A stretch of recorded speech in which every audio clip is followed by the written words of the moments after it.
unnecessary testing for DUIs and for workplaces. We also resources needed for coverage and education. Touch base on delivery for sick patients who are unable to access dispensaries.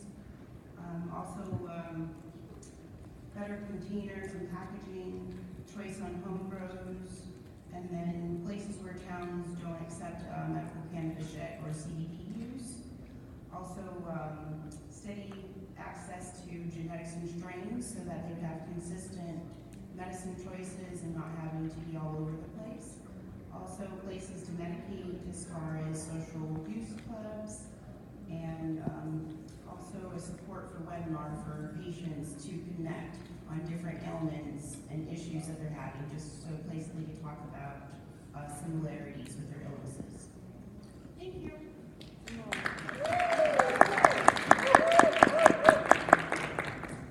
Next, we have Heather, who's representing the researchers in the business and industry groups.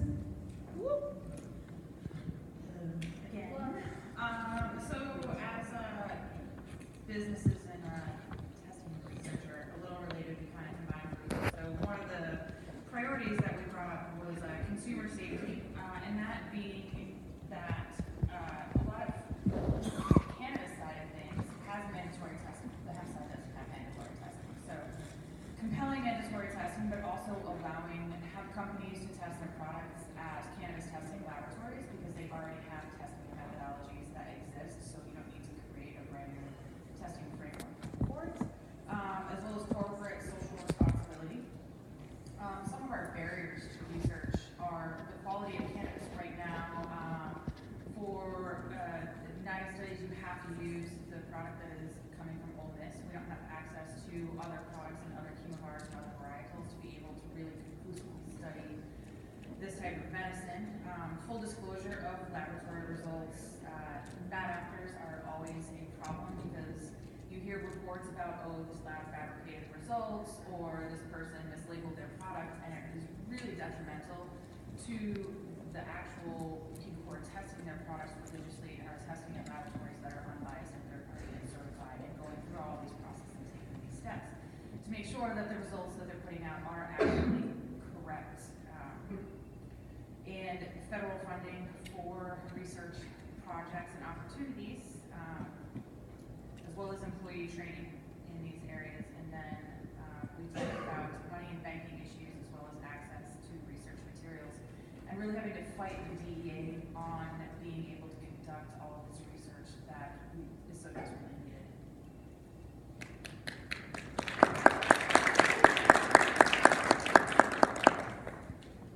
Next, we have Carol and Bishop.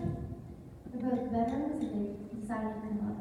Both of them decided to come up to discuss their questions.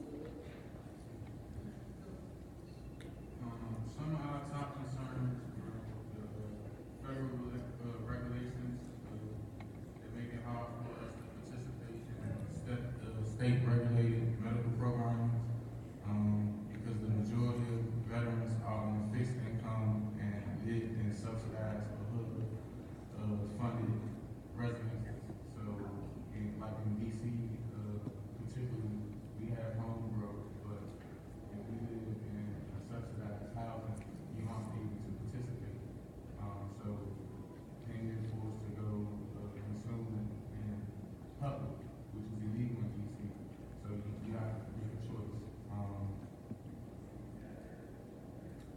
And also because of federal regulations in regards to obtaining the medical card, if you have purchased a firearm, like you have to make a choice with your Second Amendment rights or your legal status.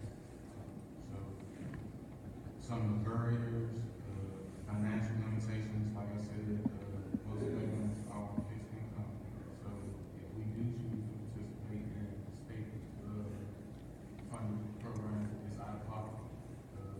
Like in DC, it's $200 for medical recommendation to get your medical card, and you still have to pay the price to obtain your medical card. In California, I believe that work was the best thing. However, it was medical got forgotten in the big rush.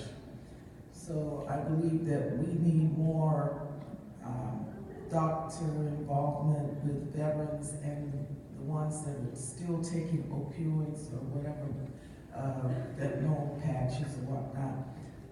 More education. I think we, as veterans, need a network. I believe that the issue of not enough cannabis is a big one because of finances. What Bishop just brought up. I'm sorry, brought up income and fixed income at that. So the prices for the cannabis, and when I say cannabis, I say medicine to me because it's my medicine. And I also want to bring up, since rec is no longer, well, since medical is no longer the main issue as rec is, because rec is kind of like the darling of the industry in California right now. We still need to remember that we have a very large medical constituent, and we need to also remember them, and that's what I have to say on that issue. As far as resources, even veteran-run programs that actually deal with flower or things like that, it's hard to receive federal funding because of the federal regulations, lack of education and training. If a veteran was interested into entering the cannabis industry, any training or research is out of pocket. So the limitations are still there. I'd like to add that many veterans worry about their military ID and their children and the stigma of being a medical cannabis user. And I believe the medical industry needs to be educated about the benefits of medical marijuana. Thanks very much. And more cannabis.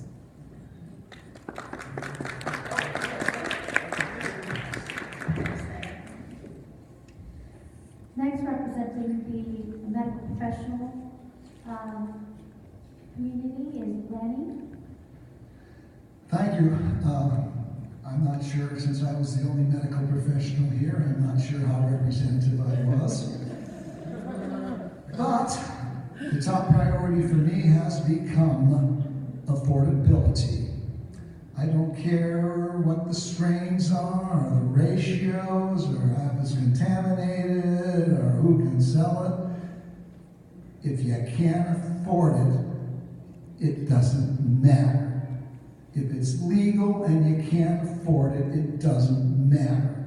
And for way too many people that I know, especially patients who are using it for pain, they can't afford all that they need.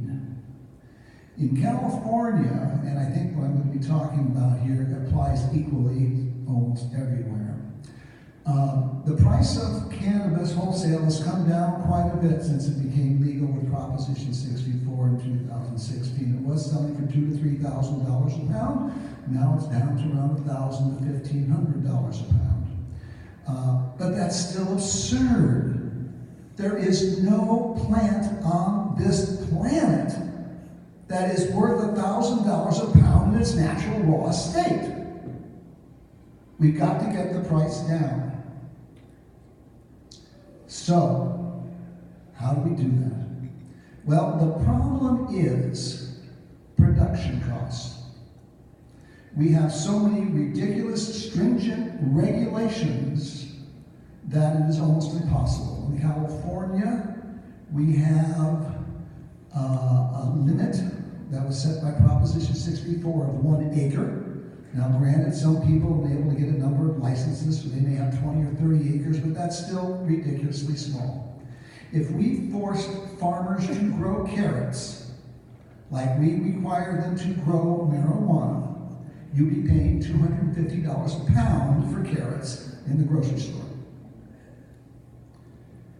So, how do we get the price down?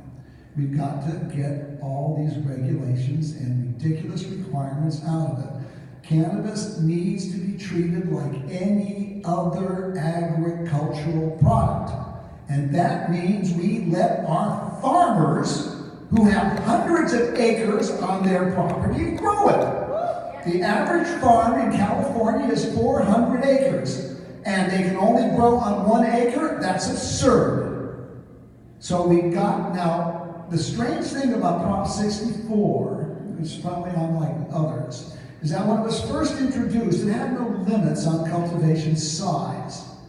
But when it was put to this 30-day period of comment, all these small growers started jumping up and down saying, oh my gosh, you let this go through, and all these big farms, and we're going to put us out of business, and we're these legacy growers, and we were growing and giving all this marijuana to everybody when nobody else would do it. Yes, they were. And they've got this pirate kind of mythology about them, and everybody worships them. But you know what? They were also charging $3,000 to $4,000 a pound for the marijuana, and nobody can afford it. So I don't have a lot of sympathy for these mythological growers out there. My sympathy is with patients and people who need to afford it, and we've got to get the price down. Now, this is what you're not going to like, some of you.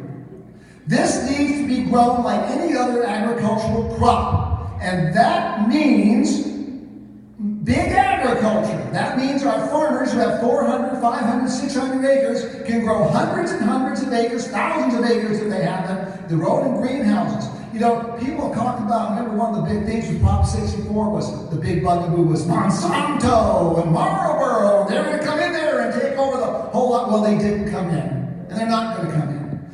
The industry in California is, I think it's going to be in a lot of states that make it legal. It's going to be like the wine industry. And yes, you're going to have some big corporations, kind of like Gallo and Mondavi, with thousands, and they have a bunch of acres. But you know, Gallo and Mondavi mainly contracts with other farmers to provide them with their product that they then distribute. But you know what? There's thousands of other mom and pop wineries and distilleries and grapevines all over South California, and they're doing very well. Some of these mom and pops are selling their product in Costco. So that's what we need to do here in California. We need to allow big farmers to grow it like they grow corn and cotton and rice and broccoli and all that kind of stuff. There's no reason cannabis cannot be grown. And it's the price, my goal is to get the price down to $50 a pound. Now people say, you can't do that. Yes, you can. Look, you grow it in greenhouses. Tomatoes, hothouse tomatoes, which are grown in greenhouses, are selling for about $2 a pound. And marijuana isn't any more difficult to grow than tomatoes. But let's say it's 10 times more difficult. 10 times. All right, then you're talking about $20 a pound. What's that? That's $3 an ounce. Put 100% tax on it. It's $40 a pound. Nobody would have any problem affording cannabis at that price. But we've got a problem. You're going to see this problem in your states too. Because there's going to be what I call a triumvirate opposing large-scale cultivation, which would bring the price way down. And who is this triumvirate? It's going to be cops. Cops are not going to want it because they do everything in their power to keep people from having access to cannabis. Small growers are not going to want it because they don't want any competition from the major farmers in California. And interestingly enough, government's going to oppose it. And why is government going to oppose it? Because all the taxes are mainly based on sales. And if the price of cannabis plummets from $1,000 a pound to $100 a pound, they're going to lose a lot of money in taxes. So they're not going to want to see it. So how do we overcome this? How do we overcome these tangled of regulations and this triumvirate going to oppose any kind of loosening of enlarging of big farming? Well, it's called politics. We've got to change the law. We've got to make sure that these obscene regulations that make it so difficult and so impossible to grow large scale, 30 seconds, all right, make it so impossible to grow are relieved. And how do you do that? You've got to get involved politically. And here is the sales pitch. I'm with the Brownie Mary Democrats of California. We are one of only 7 statewide organizations actually chartered by the California Democratic Party. We're part of the party.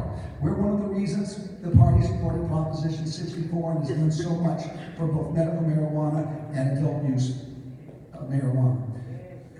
May 31st through June 2nd, the California Democratic Party is holding their state convention in San Francisco.